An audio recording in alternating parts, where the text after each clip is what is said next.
Assalamualaikum warahmatullahi wabarakatuh. Para mahasiswa sekalian, mudah-mudahan Anda dalam keadaan sehat walafiat, selalu dalam lindungan Allah SWT, dan dapat mengikuti kuliah siang ini dengan baik. Dalam pembahasan kuliah hari ini, yaitu tentang pasar modal Indonesia, kita memasuki topik tentang profesi penunjang pasar modal. Setelah kemarin kita membicarakan tentang lembaga penunjang. Nah, sekarang profesi penunjang, yaitu yang pertama akuntan. Dalam hal ini akuntan publik. Nah, pengertian akuntan publik itu apa? Yaitu lembaga yang di pasar modal dalam proses emisi mempunyai tugas sebagai berikut. Tugas pertama yaitu memberikan pendapat atas kewajaran laporan keuangan perusahaan yang akan go public. Jadi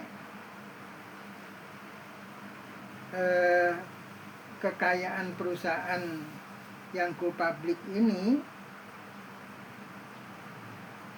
tingkat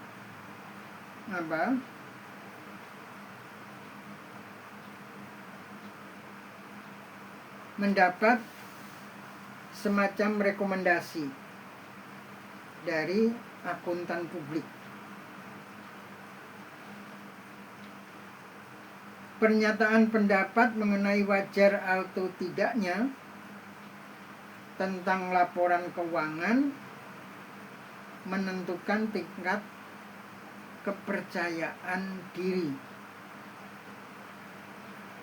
para pembaca atas data yang disajikan dalam laporan keuangan.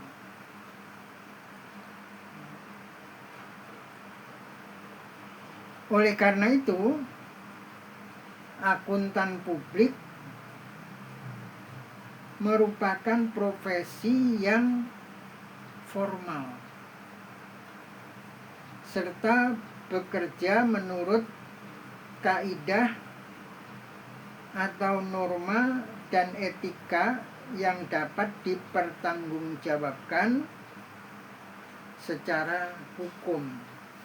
Jadi ini lembaga formal yang memiliki kewenangan untuk memberikan pendapat tingkat kewajaran dan atau tidak wajar suatu kekayaan perusahaan yang akan go public. Peranan akuntan publik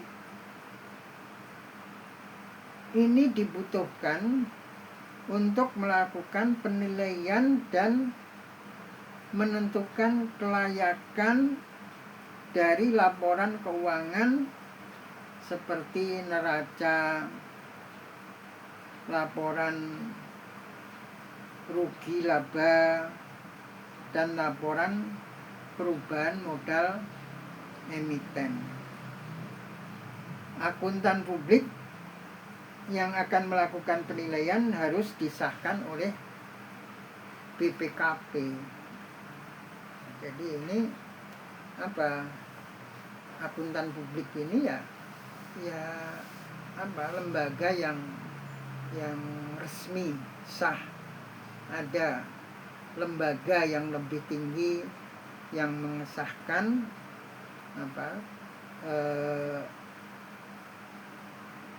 keterlibatan dia dalam profesi penunjang pasar modal, yaitu BPKB. Kemudian yang ketiga, konsultan hukum. Pengertian konsultan hukum adalah lembaga yang di pasar modal dalam proses emisi mempunyai tugas sebagai berikut. Jadi dalam pasar modal ada proses emisi, kemudian tugas konsultan hukum itu apa? Yaitu yang pertama, memberikan pendapat berdasarkan aspek hukum mengenai segala kewajiban yang mengikat perusahaan yang akan go public. Jadi perusahaan yang akan go public itu tidak begitu saja menjual saham-saham yang dia keluarkan, tapi juga harus melalui pendapat dari konsultan hukum. Nah, kemudian yang berikutnya, meneliti keabsahan perseroan berdasarkan dokumen-dokumen asli dan meneliti keaslian dan kebenaran dokumen-dokumen tersebut. Nah, jadi dokumennya pertama asli atau fotokopi. Kemudian setelah asli, nah ini harus dibuktikan keasliannya. Nah, jangan aspal, asli tapi palsu. Artinya apa? Bukan fotokopi tapi palsu. Dokumen yang tidak dikeluarkan oleh lembaga yang sah, yang berhak mengeluarkan dokumen tersebut. Jadi kasus asli nggak asli itu memang ya sebenarnya kalau penegak hukum kita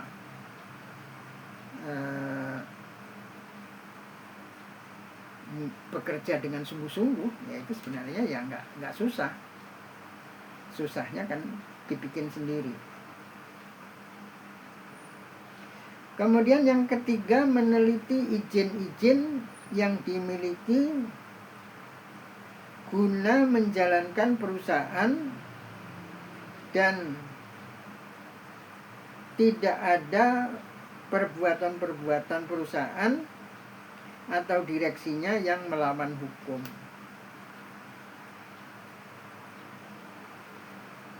Nah, jadi setelah ada perusahaan itu ada izin. Nah, ini izin ini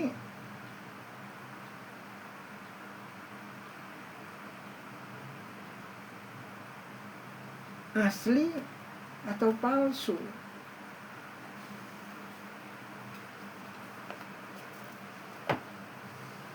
Anda jangan heran, teman-teman Bapak yang tinggalnya di Jakarta itu kalau tugas ke daerah kan nanti ketika pulang semua dokumen perjalanan itu, bukti-bukti itu diserahkan ke kantor. Misalnya petugas itu atau orang yang melakukan dinas luar, misalnya ada ketentuan atau bisa naik pesawat supaya lebih cepat, lebih efektif dan efisien.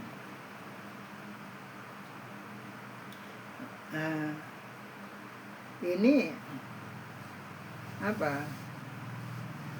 tiket, terus kemudian boarding, nah itu harus diserahkan ke kantor ketika sudah pulang tugas.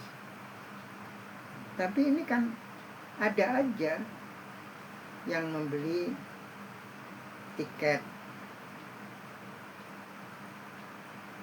Ya kalau mata Bapak yang lihatnya tiket ini asli atau palsu, ya kayaknya ketika kita beli tiket asli ya itu juga. Ini kan kayak buku kwitansi gitu berlembar-lembar. Kita beli tiket asli ya disobek dari situ. Kemudian kita pakai naik pesawat ya bisa. Tapi harganya ya sesuai yang tertera di tiket tersebut. Misalnya harganya taruhlah 500.000, di situ di tiket itu tertulis 500.000. Nah, kita bayar 500.000, bahkan mungkin ada tambahan-tambahan sehingga 500.000 lebih. Tapi kalau kita beli tiket palsu atau mungkin lebih tepatnya bodong, itu disobeknya juga dari situ, dari tumpukan seperti buku kwitansi itu disobek dari situ.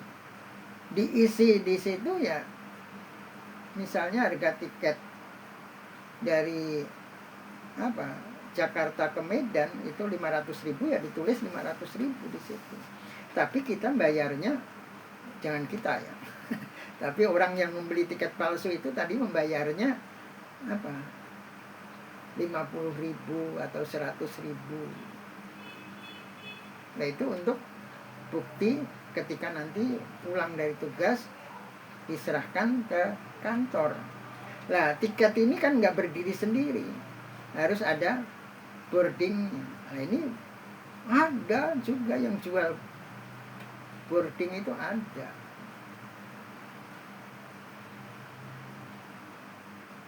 Nah, itu dokumen perjalanannya.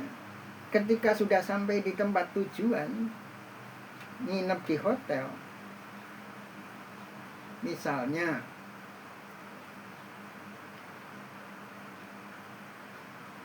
kalau Bapak itu jatahnya bintang 4. Kalau nggak ada bintang 4, bisa ke bintang 5, tapi harga kamarnya itu setara dengan harga tertinggi bintang 4. Kalau harganya misalnya Bapak standarnya bintang 4, nah, terus harganya semalam itu 400.000, nah, terus kemudian nggak ada, udah penuh semua hotel di kota itu yang bintang 4 sudah penuh misalnya. Nah, Bapak ke hotel bintang 5. Hotel bintang 5. Kalau kebetulan di hotel bintang 5 itu ada kamar yang kelasnya itu harga 400. Nah, itu nggak ada persoalan apa-apa. Tapi ketika harga kamar di hotel bintang 5 itu misalnya 500, nah itu kekurangan dari 400 ke 500 itu, kekurangan 100 itu Bapak yang nombok.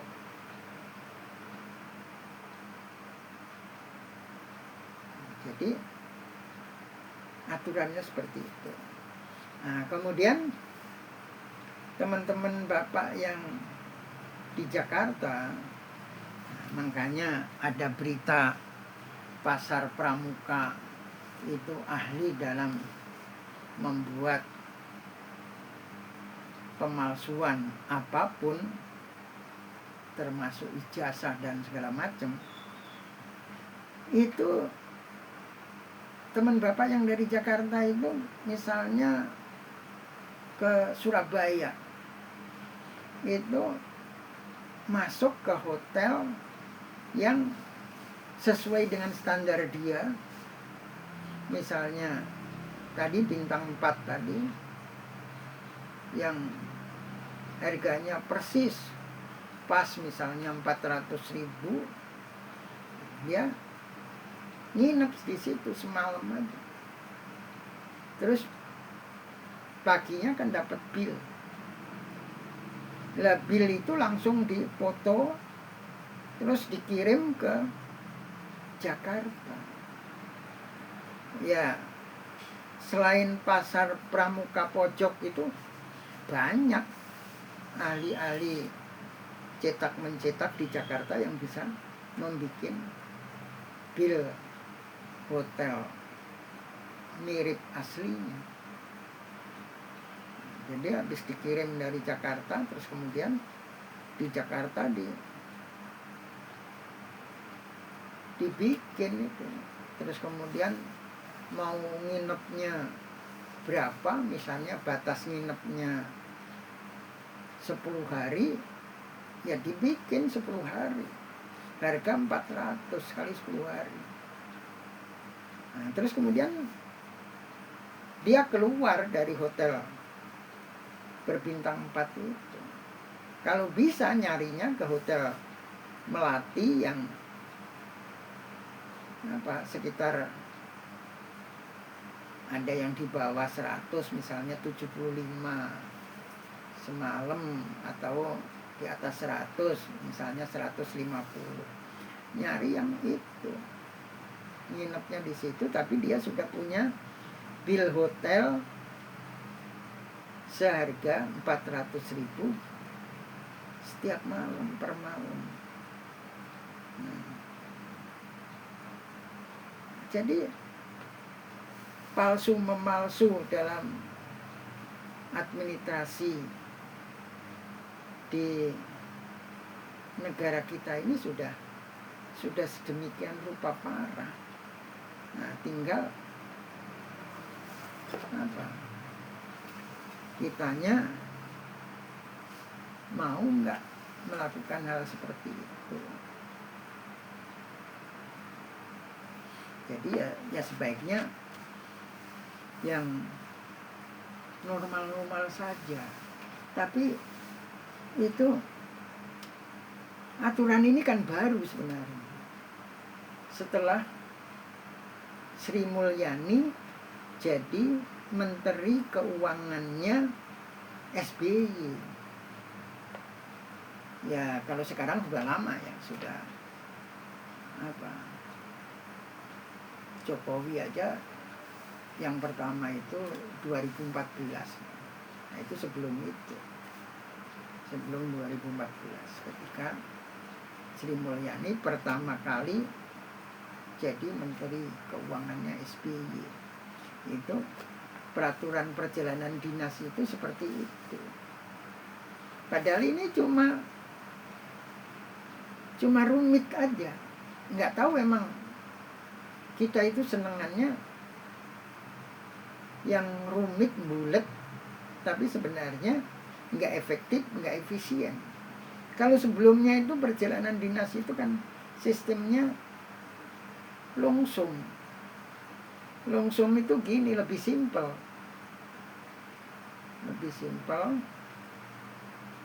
Jadi ini dari zaman Orde Baru, kebetulan Bapak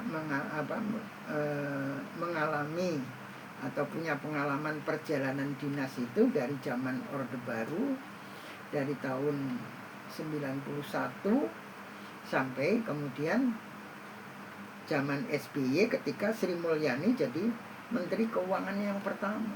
Itu tadinya lungsum. Lungsum itu gini. Nah, jadi perjalanan dinas itu sudah disusun di kantor. Sudah disusun di kantor, misalnya transport berapa, akomodasi berapa, dan seterusnya. Nah, terus kemudian di total misalnya 10 juta untuk perjalanan dinas misalnya seminggu. Nah ini sistem lungsum itu cukup nggak cukup, ya segitu.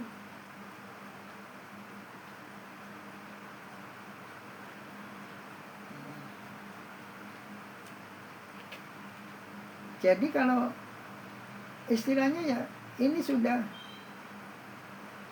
kan resiko kalau kita nggak bisa mengirit, kalau nggak cukup kan kita yang apa, nombok.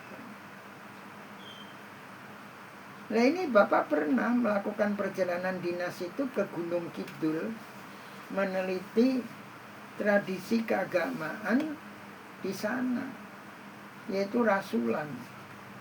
Nah, pesta rasulan itu waktu Bapak ke sana yang pertama itu belum terjadi, belum dilaksanakan pada tahun itu. Nah, jadi kedatangan Bapak pertama itu ya wawancara aja sama narasumber tentang rasulan. Terus habis itu Bapak pulang. Terus kemudian pada hari hanya pelaksanaan rasulan itu Bapak balik lagi ke Gunung Kidul. Yaitu anggarannya dari itu tadi. Cukup nggak cukup ya anggaran yang itu tadi. Nah itu nggak masalah bagi Bapak. Ya karena kita meneliti suatu peristiwa, yaitu harus melihat peristiwa itu.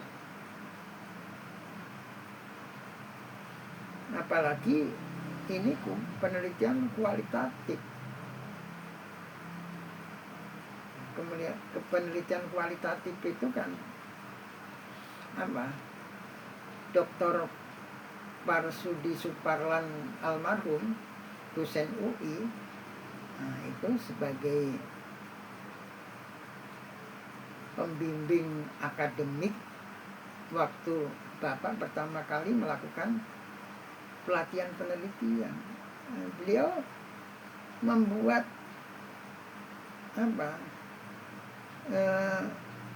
panduan sederhana penelitian kualitatif itu, apa yang kamu lihat, apa yang kamu dengar, apa yang kamu rasakan, tulis.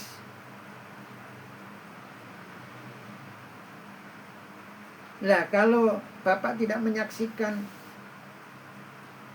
pelaksanaan tradisi rasulan, itu kan nggak lengkap.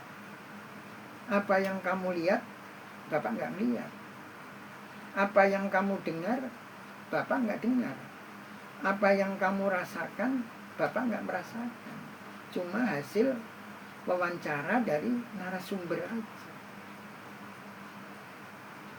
Oleh karena itu, ini sumber data yang Bapak peroleh dari narasumber itu sebagai pelengkap, itu Bapak peroleh duluan. Terus kemudian Bapak pulang, terus pada hari hanya Bapak balik lagi ke Gunung Kidul untuk bisa melihat atau menyaksikan, mendengar dan merasakan apa yang terjadi dalam upacara tradisional rasulan. Jadi simpel dulu sistem longsong itu. Jadi kalau kita bisa ngirit, ya ukurannya kan yang penting tugas itu terlaksana. Tugas itu terlaksana. Apalagi waktu itu Bapak atau kantor-kantor, lembaga-lembaga penelitian itu banyak melakukan penelitian di pedesaan, di wilayah yang tidak ada hotel. Nginepnya di rumah penduduk. Jadi ini malah intens sekali penelitian. 24 jam, boleh dikatakan 24 jam. Jadi kita bangun tidur pagi-pagi, kita sudah menyaksikan apa aktivitas penduduk, kemudian kita bisa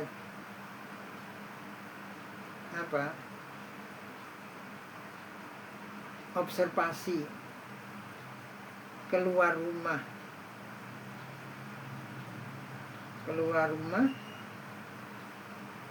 ya, kalau bukan peneliti ya taruhlah jalan-jalan, tapi mata peneliti itu harus beda dengan mata masyarakat umum. Kita melihat apa, itu kita ingat dan kita catat nanti di rumah.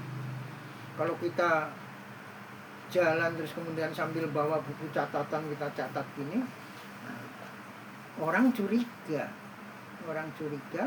sehingga tidak mau memberikan informasi secara jujur. Tidak ada rapot antara peneliti dengan yang diteliti. Tapi kalau kita jalan terus kemudian ketemu orang, disapa, diajak ngobrol, ini kan terjadi keakraban. Dalam istilah penelitian terjadi rapot. Tidak ada dusta antara peneliti dan yang diteliti. Nah, kemudian misalnya ada warung, terus kita sarapan di situ, ada orang lain juga sarapan, kita ngobrol, orang lain juga ngobrol. Bapak pernah ketemu, artinya mendapatkan data yang sangat berharga. Jadi ketika Bapak makan di warung itu, ada segerombolan preman kampung yang sedang sarapan. Kemudian ketua premannya ini lagi memberi nasihat kepada anak buahnya. Dia mengatakan, Anda jadi orang itu jangan menunjukkan kejelekan Anda di mata umum, di mata masyarakat. Kita memang bukan orang baik-baik, tapi janganlah masyarakat itu melihat kita itu sebagai orang yang tidak baik, orang jahat. Nah, misalnya kalau ada pengajian, Anda datang pakai songkok yang rapi, duduk paling depan. Di luar itu terserah. Nah, ini ada prinsip yang dipegang oleh preman tersebut yang bertolak belakang dari prinsip yang dipegang orang Jawa. Orang Jawa kan mengatakan hidup sekedar mampir ngumbi. Jadi dalam perjalanan panjang, haus, terus kemudian belok ke warung, sekedar minum, terus kemudian jalan lagi. Nah, jadi perjalanan panjang dibandingkan cuma sekedar mampir untuk minum. Itu kehidupan, prinsip orang Jawa dalam melihat kehidupan seperti itu. Maknanya apa? Kehidupan yang panjang ini manfaatkanlah untuk mencari kebahagiaan di ujung kehidupan ini. Karena di dunia itu cuma sekedar mampir ngombe. Jadi hidup yang panjang di alam sebelum alam terang di dunia, kemudian di dunia cuma sebentar, cuma mampir minum, terus kemudian jalan lagi di kehidupan beyond the world. Jadi di seberang kehidupan dunia ini. Nah, jadi yang sebentar cuma minum tadi, itu jadikanlah tempat atau bekal untuk menempuh kehidupan selanjutnya. Itu prinsip orang Jawa yang sebenarnya yang nggak beda dengan prinsip ajaran Islam. Tetapi preman tadi membalik makna itu, membalik prinsip itu. Nah, dia bilang hidup itu kan, hidup dunia ini kan sekedar mampir minum. Ya, kalau cuma sekedar mampir minum, jangan minum air putih, minum Fanta, minum yang enak-enak, cuma sebentar. Nah, jadi itu Bapak ketemukan di warung. Bapak nggak usah wawancara, dengerin aja mereka ngobrol. Terus itu di tempat penginapan Bapak catat.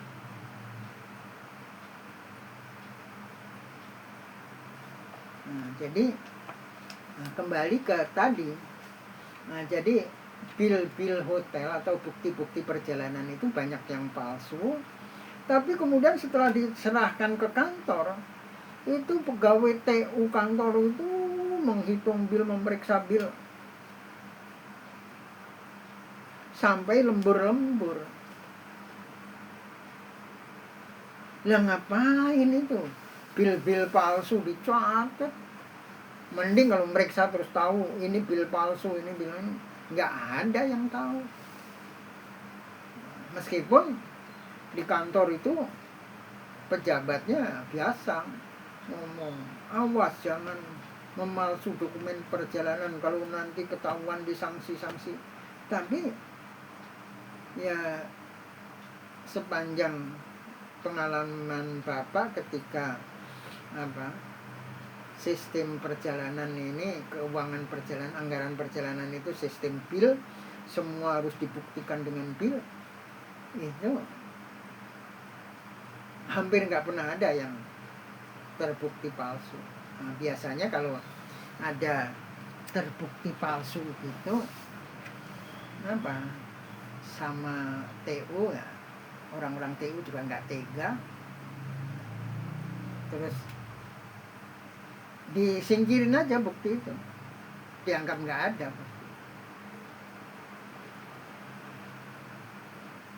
Misalnya ada teman Bapak bawa bukti itu tiket apa bil hotel itu double gitu. Jadi dia nginep di hotel yang Melati tadi yang murah, terus kemudian nyari bil hotel di hotel yang berbintang, terus kemudian lupa yang bil hotel Melati tadi ikut diserahkan. Jadi bil hotel penginapan itu double. Ya akhirnya ya yang bil hotel berbintang dibuang aja. Yang berlaku adalah bil hotel yang Melati. Cuma gitu aja kalau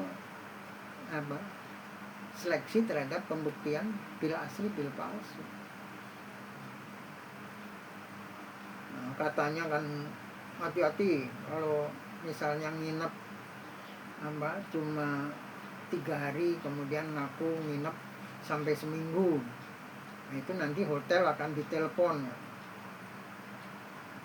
Ya ternyata nggak ada yang seperti itu. Nggak ada. Nah, jadi akhirnya ngurusin bil perjalanan dinas itu bikin kantor super sibuk. Ya kalau super sibuk kayak gitu kan prinsip manajemen itu nggak berlaku. Prinsip manajemen itu kan efektif, efisien. Ini nggak efektif, nggak efisien. Mulai itu dipelihara dari sejak Sri Mulyani jadi Menteri Keuangannya SBY sampai sekarang. Jokowi waktu baru jadi presiden itu bertanya, kenapa itu kantor-kantor kok pada sibuk lembur sampai ini. Terus setelah dijawab, pegawai ini ngitung bil. Nah, terus dia bilang mau dirombak gitu sistem itu. Nah, Bapak waktu itu senang, apalagi kalau dikembalikan ke sistem lumsum. Nah, tapi ternyata nggak terjadi, perubahan itu nggak terjadi, tetap lanjut dengan perjalanan dinas berbasis administrasi perjalanan dinas berbasis bil.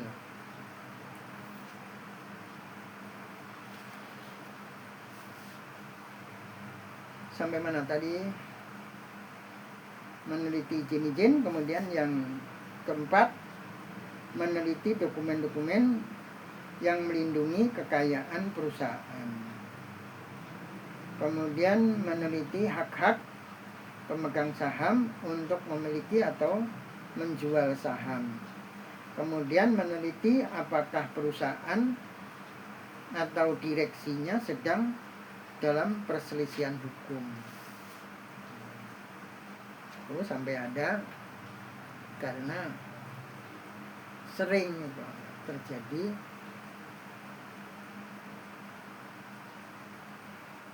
antara direksi dengan perusahaan itu terjadi perselisihan, karena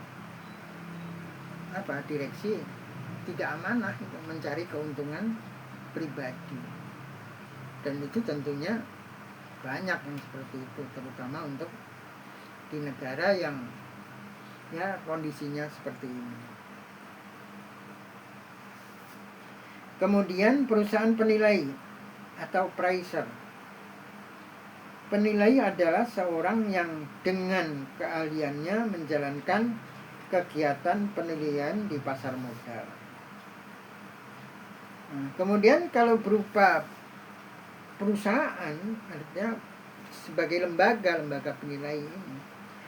Di sini dikatakan perusahaan penilai atau appraiser adalah perusahaan yang bergerak di bidang penilaian dan jasa-jasa lainnya yang terkait dengan penilaian sesuai dengan keahlian yang dimiliki.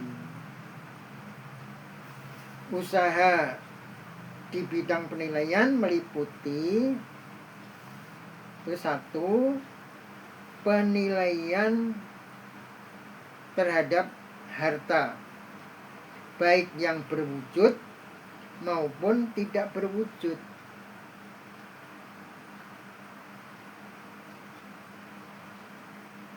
Yang nggak berwujud itu misalnya hak paten. Yang berwujud ya properti.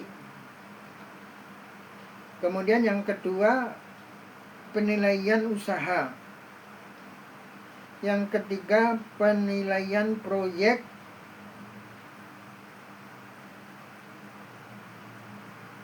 Dan atau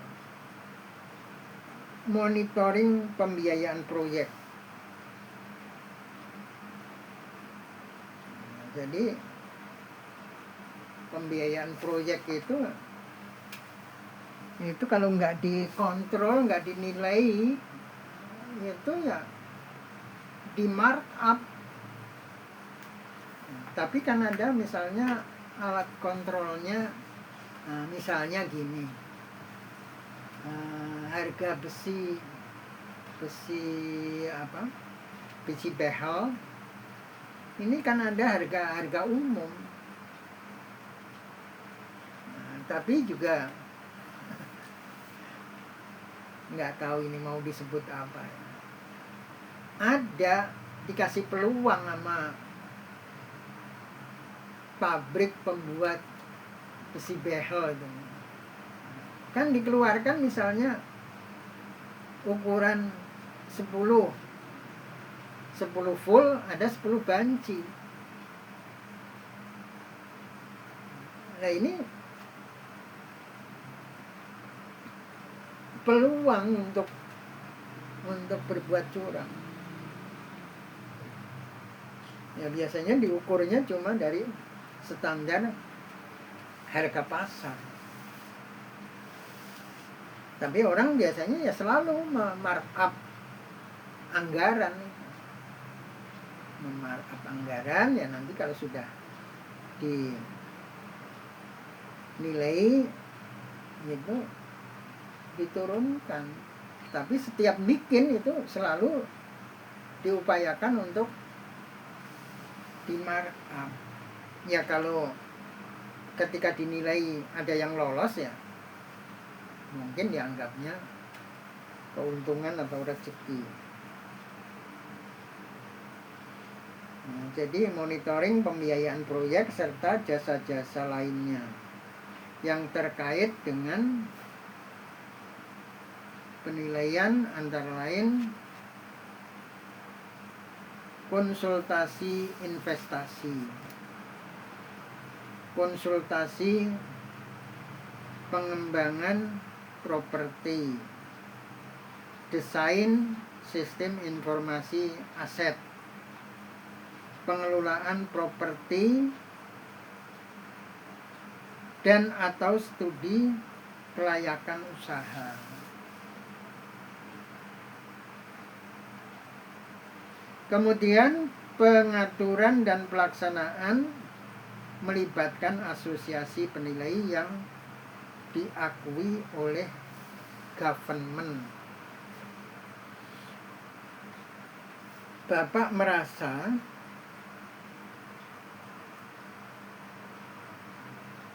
bahwa istilah pemerintah itu nggak cocok untuk negara kalau negara itu ngaku demokrasi, menyatakan diri sebagai negara demokrasi, tapi kok kan negara itu ada 3 unsur kan, apa, wilayah, kemudian penduduk, terus ketiga itu yang orang Indonesia nyebut sebagai pemerintah. Itu kalau menurut Bapak nggak cocok lagi untuk negara demokrasi itu kalau disebut pemerintah. Menurut Bapak harus diganti menjadi government.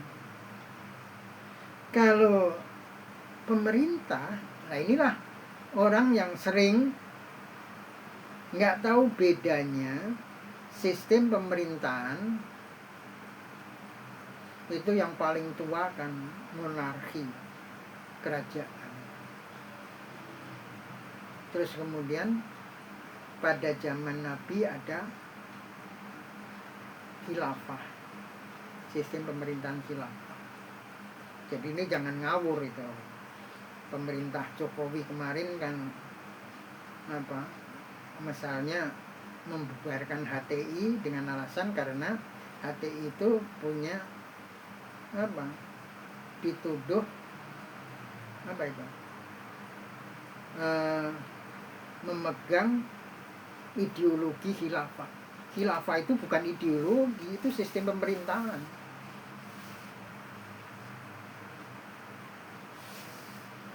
Nah, terus kemudian yang boleh dikata paling belakangan atau disebut modern itu demokrasi. Tapi orang nggak paham. Bahkan kadang-kadang ya apa ya, kalau orang sudah ceramah di publik mengatakan demonstrasi itu adalah haram, melawan penguasa itu adalah haram. Nah ini harus dilihat sistemnya.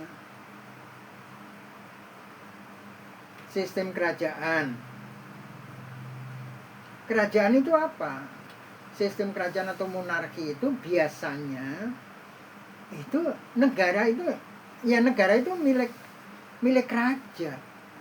Karena yang punya itu yang apa? Punya cikal bakal nancep patok ini sebuah negara itu ya si raja ini dibantu oleh orang-orang sekitarnya yang kemudian diangkat menjadi perdana menteri, menjadi apa? Pamong dan seterusnya. Nah ini negara itu milik raja, terus kemudian rakyat itu cuma numpang. Rakyat cuma numpang. Ya kalau numpang macam-macam ya harus disingkirkan.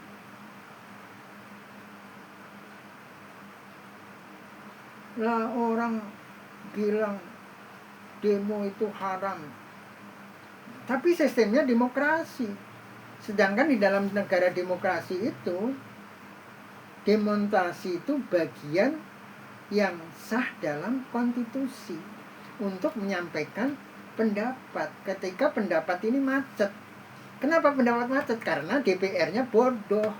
DPR-nya nggak ngerti tugas dan kewajiban, nggak ngerti tupoksinya, tugas pokok dan fungsi, nggak tahu.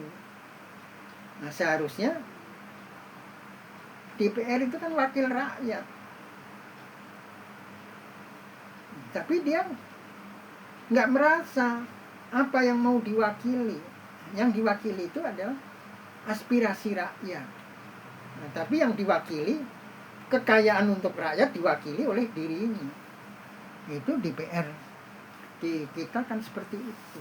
Nah, itu ketika macet, DPR nggak bisa ngapa-ngapa, maka rakyat melakukan demonstrasi. Itu aturan dalam negara yang bersistem demokrasi. Nah, ini bedain lagi dengan sistem khilafah. Nah, khalifah itu dipilih oleh beberapa orang pilihan. Jadi bukan sembarang orang milih. Nah, ini sebenarnya demokrasi itu kacaunya di situ. Ada pemimpin hebat dan pemimpin yang taruhlah preman ya. Pemimpin hebat, soleh, pinter, macam-macam, pokoknya yang baik-baik. Terus kemudian pemimpin yang premanisme macam-macam ada di situ. Di negara demokrasi, rakyat ini biasanya terhantui oleh pemimpin yang soleh. Nanti kita kalau memilih si A, dia kan soleh. Nanti kita yang enggak sholat, enggak puasa, nanti dihukum gitu. Takut seperti itu. Enak milih yang B ini preman ini, nanti bebas hidup itu. Nah, kebetulan di negara itu banyak orang-orang yang nggak berkualitas, yang dasar pemikirannya seperti itu. Akhirnya yang menang siapa? Si preman kan. Yang menang si preman. Nah, disitulah tidak adilnya, karena misalnya kepala orang yang tidak bisa berpikir nilainya sama dengan kepala orang yang bisa berpikir. Kepala profesor itu sama dalam pemilihan umum itu dengan kepala seorang pelacur. Kepala kiai, satu kiai sama dengan kepala seorang penjahat. Jadi ini nggak adilnya. Tapi karena di negara menggunakan sistem khalifah, taruhlah ketika pemilihan Utsman. Nah, pemilihan Utsman, kalau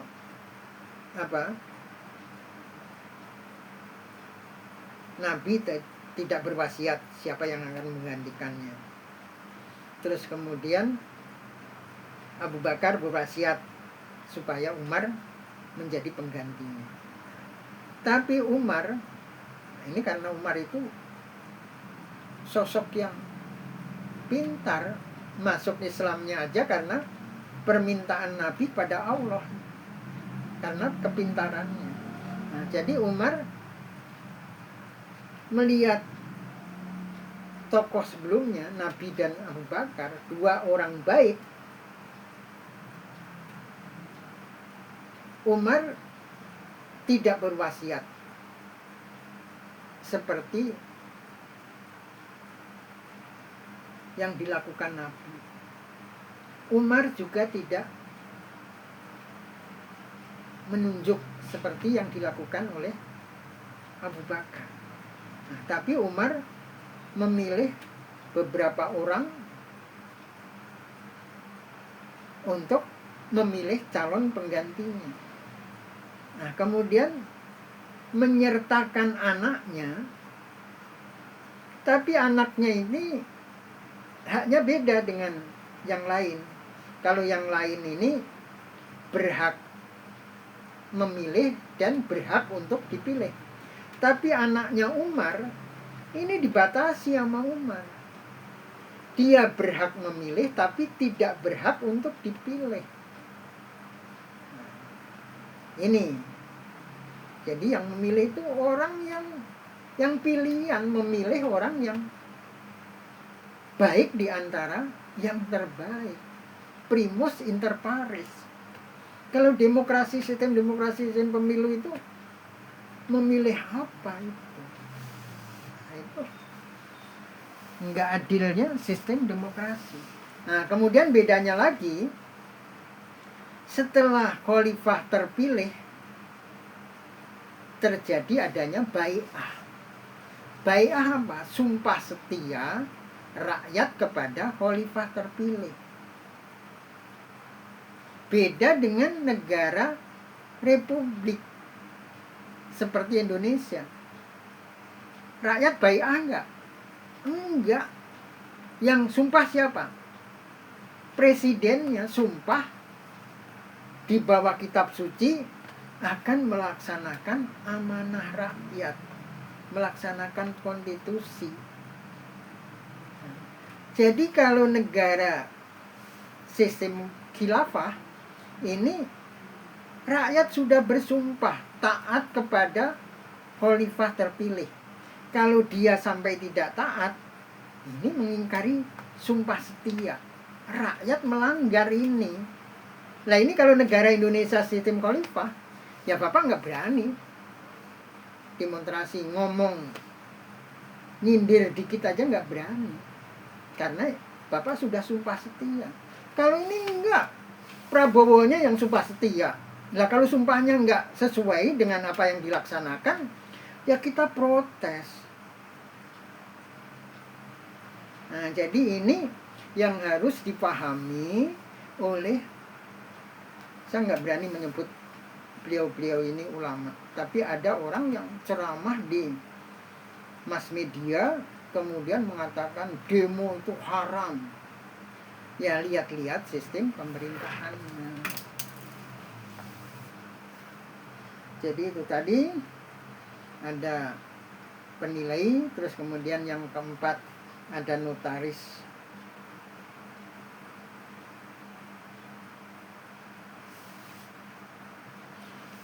Ada notaris. Notaris itu apa?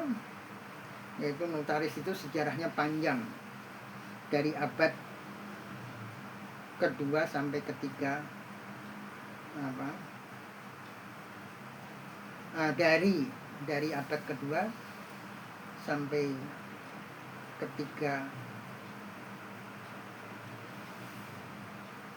Masehi.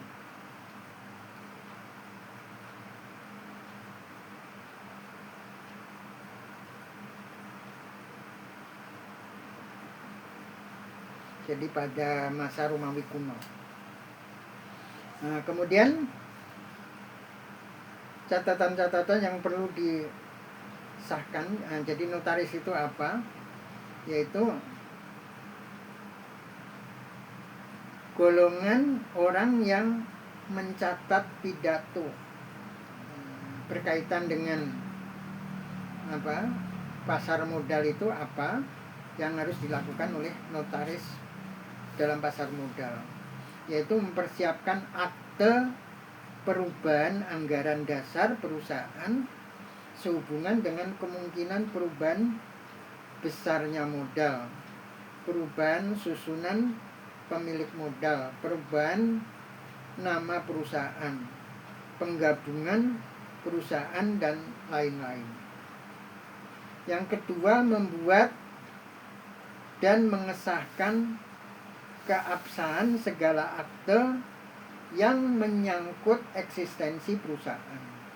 Misalnya keabsahan persiapan RUPS, Rapat Umum Pemegang Saham, keabsahan para pemegang saham. Yang ketiga, membuat berita acara RUPS. Nah, jadi yang membuat berita acara dalam RUPS perusahaan, Nah, itu notaris. Kemudian yang terakhir, menyusun setiap keputusan dalam RUPS. Jadi keputusan yang berantakan tadi dirapikan, disusun secara sistematis, itu yang melakukan adalah notaris. Sampai di sini karena sudah 55 menit. Semoga kuliah ini bisa Anda pahami secara baik. Assalamualaikum warahmatullahi wabarakatuh.